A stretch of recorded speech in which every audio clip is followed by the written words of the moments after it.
Always, it's really an honor to be part of anything that relates to honoring our veterans and our military, and so it's a great privilege for me to stand here today and do that on behalf of the University of North Carolina and the football program. When I met with Chancellor Roberts prior to as I came here and in that process of coming here and soon after I got here, we talked about a lot of things that involved supporting the student athletes and recognizing people who have contributed to this football program through the years and honoring them traditionally in many different ways. And so this is one of the things that we talked about, was honoring the people in our program who have served. And so I'm very proud to be part of the recognition that we're going to put up here in the football building of those people as we commemorate Veterans Day here today. So thanks to everyone who is joining us here and supporting us. Appreciate that. And this kind of goes back to a little before my time, but William Davey, who served in the Continental Army in the American Revolution and founded the school, was the first and one of the first to do so. So as this program dates back into 1888, certainly along the way, we've had so many people in the program that have served for us. That again, it's very proud. I'm very proud to be part of that, and we have many military people here in the university program, 2 on our staff, Trent Baker and Mike Prefer, who have both served, and very proud to have them. So one thing I think is very important to point out is that this is a little bit of a work in progress. The names that we have listed on our wall is not complete. We're researching that.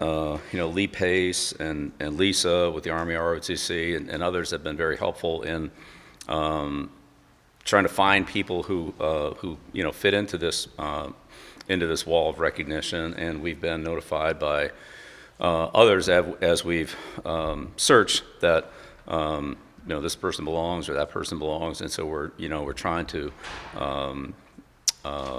verify everything and make it a complete wall. So don't look up there and say, oh, so-and-so's not up there, because my dad is one of the people who isn't on there, but will be. So he served 4 years in the Navy and coached here. So at any rate, very proud to be a part of this. Very proud to continue to hear from people who were at North Carolina in the football program that served our country, and recognize them, and that's something that we've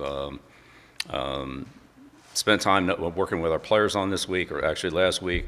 We've had people from the military, and again, we have a couple on our staff talk about what Veterans Day means, what the right thing to do is when you see or interact with a veteran, really at any time, but especially at this in this day of recognition, this time of recognition, and and obviously how important they are to our freedom, and they give us the opportunity to do what we do, which is coach football, play football, go to school, and we all know that if there was a conflict that our players would be amongst the first to go. So very, very appreciative of what our military does to defend our freedom. Thank all of you for actively helping us, and those who have served in the past. All right, we'll move into the corridor here. I forget anything? No, you hit them all. All right, okay, all right, awesome. All right, be right.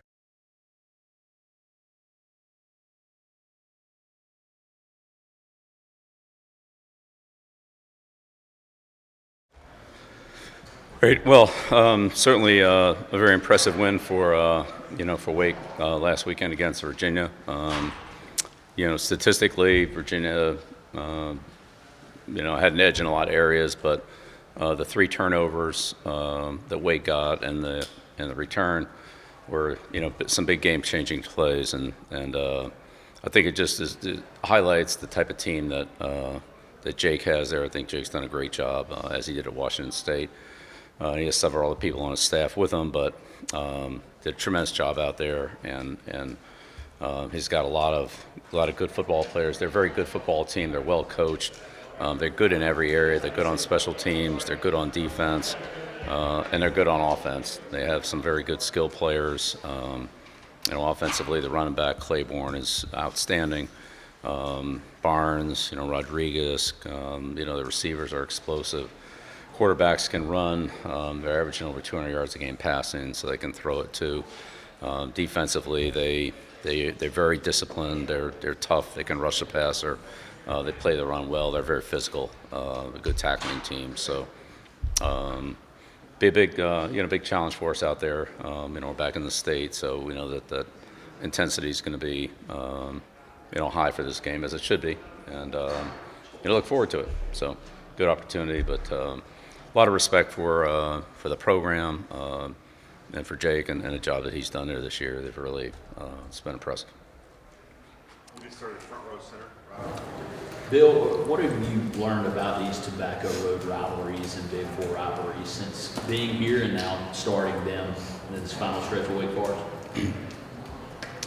I've been involved in a lot of them before, but I'd say the ones, regionally are just different. In Tobacco Road, we've certainly talked about that with people who have played in a lot of these games or coached in them or been around them, and so it's, historically we're catching up on it, but, we even saw it in the Charlotte game. That it's a little bit different when you play in state, and every high school kid wants to win a state championship, and so when you're playing at this level, it's important to win in the state, and we know it's going to be. They're a good football team no matter where they're located, but we know it's an in-state game, and it's going to be tough, and it's their place, and I'm sure there'll be a lot of energy in the stadium. Bill, you said I think after Stanford, the Wake defensive front is among the best that you're going to see this year. How important is it for the offensive line this week in practice to be able to go against your own defensive line based on the production that they've had? I know you talked a little bit about them struggling in a sense against some of Tyler Thompson plays and Melkart. Yeah, it's. I think the way Wake plays is a little different than the way we play. So we'll try to simulate that the best that we can. But they move quite a bit, and they're, the people that support from the secondary are very aggressive, and they just have a little different way of playing than the way we play. It's, not good or bad, it's just a little bit different, and so that's what we'll have to try to simulate for our offense to, be able to handle it. But they're a very physical team. They pursue well, they tackle well, they force fumbles, they turn the ball over. And again, it's just a physical team. The closer it gets to the goal line, the harder it is because they have more guys and less space, and they do a good job down there too. Second row left here. Aaron Beard to the AP.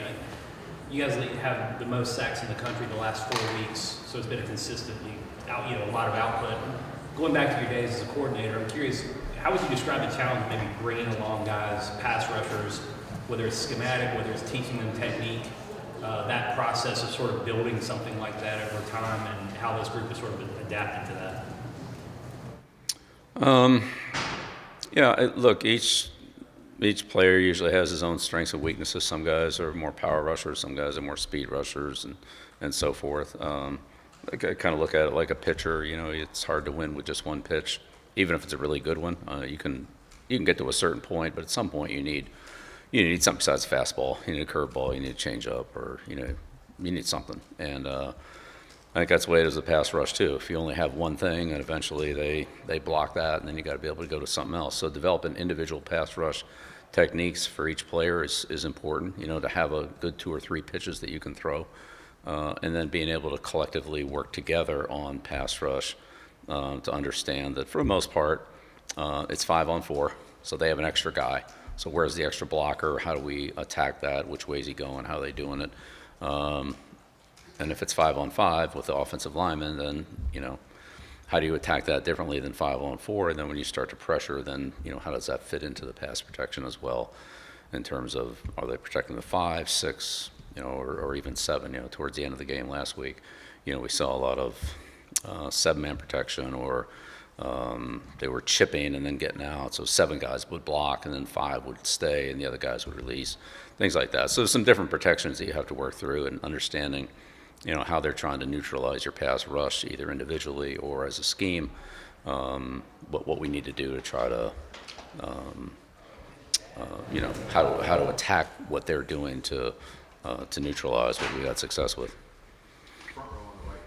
Hey, Coach, Wake Forest, the running back, Damon Claiborne. What do you like about his game, and Everything. what challenges does he bring to your team? Everything. Just a really good runner. He's explosive. He's fast. He's got good vision. He sets up his blocks well. He runs hard. He's a hard guy to tackle. There isn't much to not like about him, really. Unless you're playing against him, then there's a lot not to like about him. But he's a problem. He can get inside. He can get outside. He can go the distance. But he can get tough yards too. He's a good contact runner. He's got good balance. I like him. I like him. I think he's a heck of a player, and I have a ton of respect for him. We know he's getting the ball. Everybody else knows he's getting the ball, and he still makes yards. He makes a lot of them. He's very tough to handle. He sees blocks well, and he runs hard. He's hard to tackle. Right next to a coach. Bill, what would you say your relationship is like with Coach Dickert? I know he was at Washington State last year when you were out at Washington with Steve. I wonder if you ever ran into him out there. And if I wasn't out there for that game. I saw the game. It was a big win for Washington State. Winning the Apple Cup. They beat them in, I think it was in the Seattle Stadium, Seahawks Stadium. But they had a great year last year. And they have a good program. I met him at the ACC meeting, spent some time with him there. Really enjoyed it. A ton of respect for him. Defensive guy. I like them. Front left. Adam. Bill, wanted to sort of circle back on having for UNC the 3 rivalry games here to end the year, and I was wondering what your school thought might be for the regionalized rivalry games. Which some people might say it's better to have them spread out throughout the course of the season, or do you feel like having them all here back to back to back is sort of the way it should be? I don't know, to end the season. Yeah, not my decision. They schedule and we play them. So if we play Friday night, if we play Saturday morning, if we play Saturday night, whatever the games are, if we play Monday night, we play Monday night. So who we play, when we play them, it's really out of my control. We just got to get ready to play. So I'm not going to worry about that. This week it's all about Wake Forest. We're going to put everything we have into this game, and then next week we'll move on to next week. It's the same thing we do every week. But we got to pour everything we have into Wake Forest. Again, they're a really good football team. It was a big win for them against Virginia. Virginia's a good team, so we know that. And we're excited for the challenge and the opportunity, but it's going to be tough. We know that. Yeah, Bill, I wanted to ask you about Kamori House. Obviously, he came in, 1 year under his belt. Right now, he's leading you guys in tackles. It seems like he's one of the more vocal guys on the team as well. Just wanted, and he had the interception the other day. I wanted to ask you, what have you liked about his play to this point of the year, and then also how have you noticed maybe him growing from a leadership perspective? Kamari brings a lot to the program, both on and off the field. He's vocal, but in a good way. It's when you're the middle linebacker, you have to communicate things to the front, to the linebackers on your level, adjustments that you make, and sometimes the entire secondary in terms of the play call or an adjustment against certain formations and or no huddle and things like that. So those communication skills are really good. It's important to be decisive. It's important to be loud. But sometimes even if you don't call the right thing, as long as everybody's playing the same thing, you're okay. Might not be a perfect deal, but at least everybody's on the same page, and that's better than being half right and half wrong. So that's really good. Kamari loves football. He's very engaged. Ask questions. Ask good questions. Wants to improve. Wants to be better. Works hard. He's not the biggest guy, but he's explosive for his size. He plays bigger than the weight that he's at. He plays strong and plays explosive, and he can run well. So he's got a really good skill set. He's a good blitzer. He's a good tackler. He can cover a lot of ground. And he's a smart, instinctive player for not very much. He doesn't have a lot of experience. 2 years of playing, but he's played a lot of football, but not as much as guys who play 4 or 5 years. So, but he performs and acts and carries himself like he has played more than he really has. So he's a very mature kid. It's impressive. Center, second row. Yeah, bro. Hey, how are you? I know when you got here, you said you're not coming here to leave, but as soon as the Giants job came open yesterday, your name got thrown out there. I'm sure it will with other NFL jobs. What is your message to players, to recruits? I'm sure people are asking you about that who want to come to the program. Yeah, getting ready for Wake Forest. That's all I got this week. Has anyone asked you, or the players or recruits want to know about your future? I mean, I've been asked about it from time to time, but yeah, look, I've been down this road before. I'm focused on Wake Forest. That's it. And that's my commitment to this team. And next week it'll be to our next opponent and so forth. But, I'm here to do the best I can for this team. Second row, far right, coach. Bill, 9-10 weeks into this, you go back on the road this week. The emotional swings, and you talk about the intensity of these types of games. Is it comparable, that the in-game swings in college football compared to what happens in the pros? It's a little bit different in college because of the timing. From a timing standpoint, it's a little more like the Super Bowl timing. The timeouts are long. The halftime is twice as long as what it is in the NFL. And the 2-minute warning with the clock stoppages on first down and things like that make that time frame long. The 2 minutes in the NFL is like, a minute in the NFL is like 2 minutes in college at the end of the half or end of the game. So those timing things are different, and it's more like that. It's a long halftime. You can get a lot done, but you also have to come back out, kind of re-warm up, get going again, because you've kind of been sitting for a while. And I'd say the timeouts, the clock stoppages between quarters and timeouts and so forth are long, and that just it takes away a little bit of momentum, gives you a little more time to talk to your team in between series and things like that. So those are the differences. They're not good or bad. I mean, everybody's got the same, it's the same thing, but that's what I've noticed. Back far right. I think a lot of people would maybe compare you and Dickert this week, given you guys are rivals, both first-year coaches. Just how much appreciation maybe do you have for what he's been able to do there, that they didn't have a lot of expectations this year and they're having a great season, especially given that you've experienced this, trying to build a program here your first year? Yeah, like I said, I have a lot of respect for him. I have a lot of respect for their program and the way their kids play. So, yeah, all of the above. And can I ask a quick injury follow-up, unrelated? How close is Thaddeus Dixon going to practice this week, and how close maybe he's to playing? Yeah, so he's day to day. He's coming back. He's closer than he was today than he was yesterday. We'll go out there and see how it goes. But if you've ever had an injury, you go out there and you do what you can do, and if everything feels good, then you move ahead to the next step. And if it doesn't, then you step back and you give things a chance to settle down a little bit or whatever, and then you go back and do it again. So there's no way of knowing what's going to happen today, tomorrow, the next day, or 3 days from now. So we just take it day by day. And if things go good today, then we ramp up tomorrow. If things maybe need to settle down for a day, then we repeat today, tomorrow, and then look at it again the next day. So I really don't know the answer to that question. I'm not going to be able to answer any injury questions because they're just day to day. It just depends on how the player progresses, or how any individual progresses, whether you're a player or not, as to how much you can do. Depends on how it goes. And that's, again, I've been in this a long time, and that's the reality of it. People say, well, this is going to take this long, this is going to take that long.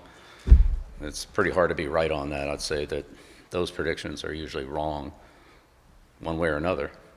It's just impossible to say, oh, this guy's going to be ready in like however many days. How do you know that?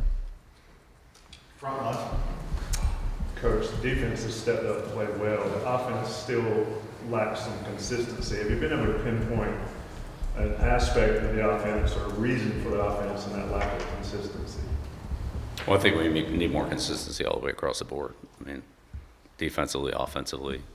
Our defense has done a good job, but I mean, 2-minute drive at the end of the half, 2-minute drive at the end of the game last week. I mean, those could be better. So, I mean, there's room for improvement all the way across the board, and certainly offensively, we need to score more points in the first half. Let's start with that. That's number one. So we need to find a way to do that. Left second row, Shelby.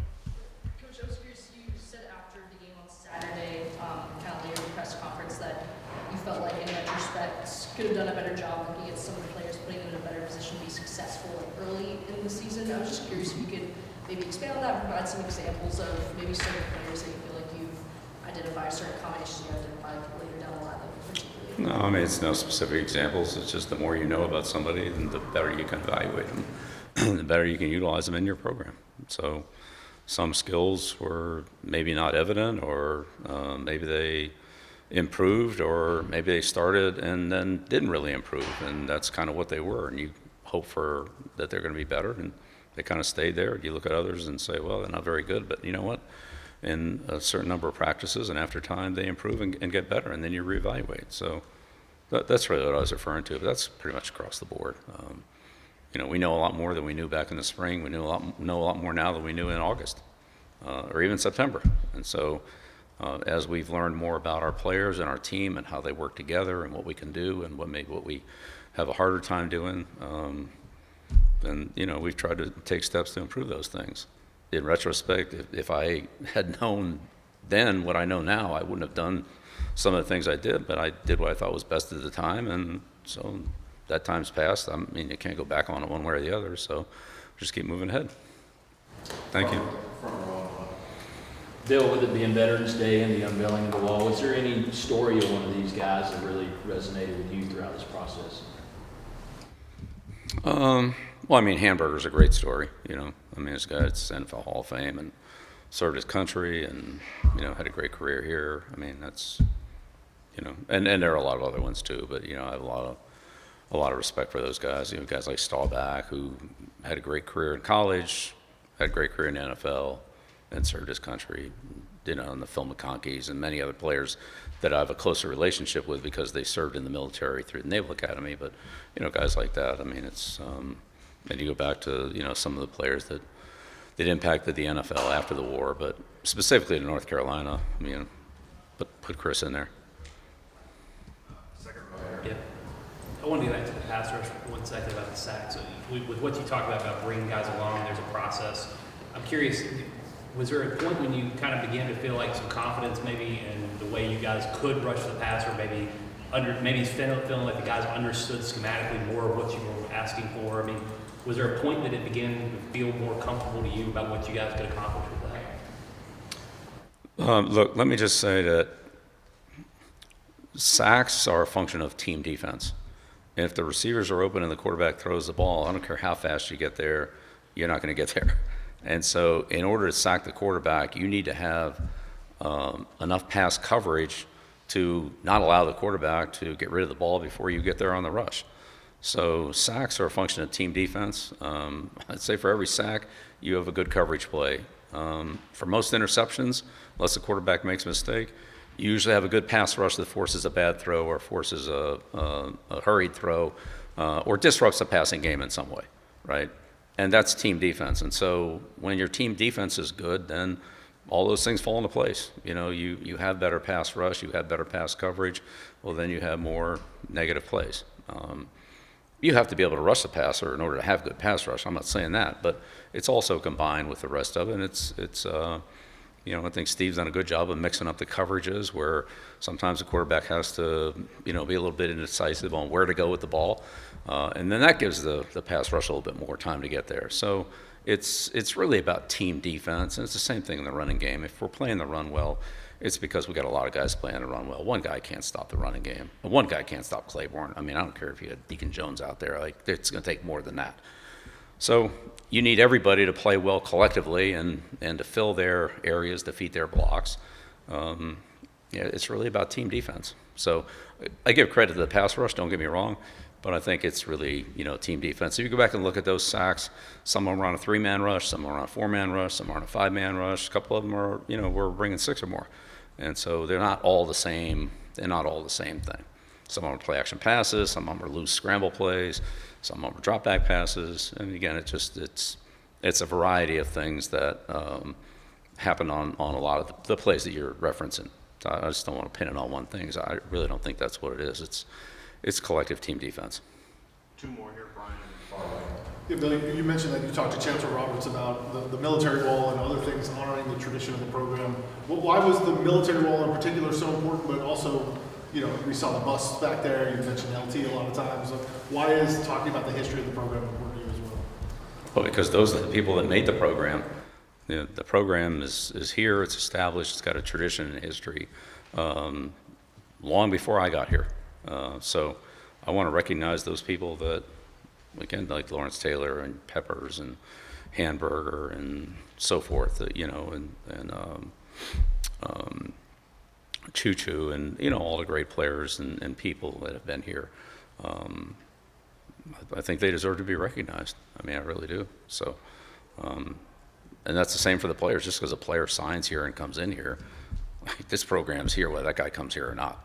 This program's here whether I'm here or not. So it's about recognizing the program and showing appreciation to the people who, you know, built it. I won't say laid the foundation, like that's going back to like 1888 or whatever. But people who built the program, I mean, there's a lot of, you know, I think of the players that played here with Lawrence Taylor. I mean, that was a pretty good group. You know, in 1980, we gave up 120 points and 42 were against Oklahoma. I mean, that's one of the greatest defensive teams in college football. So, you know, I think they should be recognized. And why was the wall so important, the military wall? Well, we just had to find a way to do it. I mean, we talked about different ways to recognize the military. But look, when people come back here, I want them to feel that we appreciate their contributions and recognize them, whether it's in the military, whether it's their playing career, whether it's their academics, whether it's, you know, we have, again, various awards and recognition for what our student athletes do, not just on the football field, but academically or, you know, in the military or community service and so forth. I mean, it's just part of who we are, and that's what we're proud of. We're proud of football accomplishments, but there's other things too that, you know, should be recognized. Last one, third row on the right. Hey Bill, Michael Perchik, ABC 11. Can you share a bit about your dad's military service and the importance of having conversations with players so they're, I guess, better educated on the history of military conflicts and military service in this country? Yeah, I've always talked about that, especially as the historic dates come through. I mean, like, you know, whether it's Pearl Harbor or, you know, D-Day or Veterans Day, Memorial Day, so forth. So my dad was, you know, he played for the Detroit Lions in 1941, and that was his rookie year. And, you know, Pearl Harbor, December 7th. So he enlisted in the Navy and went to Great Lakes, in the Great Lakes football program up there, and their training program. So when he got finished, he came in as a lieutenant, as an officer, not as an enlisted man. And so that was, you know, 2 years of training there, and then he went to served in Europe in the Navy. So they went over to Europe, and then after victory in Europe, then came back and ended up going to the Philippines for the end of the war in 45. And then when he came out, then that's when he started coaching at Hiram in Cleveland, and then went to Vanderbilt in North Carolina and so forth. So, you know, at that time, I mean, I think what, you know, honestly, that was World War II was the explosion of football. I mean, it was literally the explosion of it, because prior to that, everything was regional. Nobody in the East knew what the South was doing. Nobody in the South knew what's going on in the West with, you know, Pop Warner and people like that. And, you know, it was very regionalized. There was no film, there was no TV, there was no, you know, there was nothing. And once they got into the war, then all those teams came together, all those players came together. And so guys from every part of the country played together. They talked about, and the coaches too. And like Paul Brown was another one that served at Great Lakes. And, you know, Paul he talked about a lot of the ideas he got, and also saw players, you know, like Willis and Groza and guys like that who also served there. So they exchanged a lot of ideas. Hey, we're doing this drill, we're running this play, we're training like this, we're doing this, we're doing that, and then networking, and then that led to a lot of information exchange after the war, right? After everybody went back to where they were, and then, you know, people from the Ivy League would interact with people from the Southwest and the South and the West and the Midwest. And again, everything was very regionalized, though. You just played the people in your region. You saw the teams in your region. And that's really where the sports writers, you know, people like Grantland Rice and guys like that who would see games from around the country, when they picked the All-American teams, they're the ones who saw everybody play. So they could see Army, they could see Notre Dame, they could see Alabama, they could see Texas, they could see Stanford, they could see, you know, all the great teams around the country. You know, they could do that. And their All-American teams were, you know, if anybody else picked it, the only guys you're watching are the guys that are in that region that you know, that you observed. So from a playing standpoint, from a training standpoint, from a coaching standpoint, from a networking standpoint, you know, once you got into the late 40s and the 50s, you saw, you know, the T formation and the passing game expand and players in the NFL and the higher quality there because, you know, the good players were more easily recognizable because they were playing against other good players.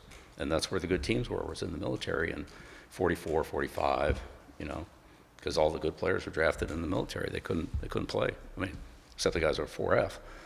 But all the healthy players that were juniors and seniors, you know, they got drafted in. And so those are the best players. A lot of those guys went on to play in the NFL. And a lot of coaches like Paul Brown used that networking to, you know, build a team like he did at the Browns and also build a repertoire of plays that, you know, hey, this guy runs this play, this guy runs that play, oh, they run this drill, they run that, you know. There's a lot of exchange of ideas there. So World War II was an explosion for football, college and pro, in terms of ideas, networking, communication, and you know, it becoming more of a national instead of a regional sport. Thank you. Okay. Great. All right.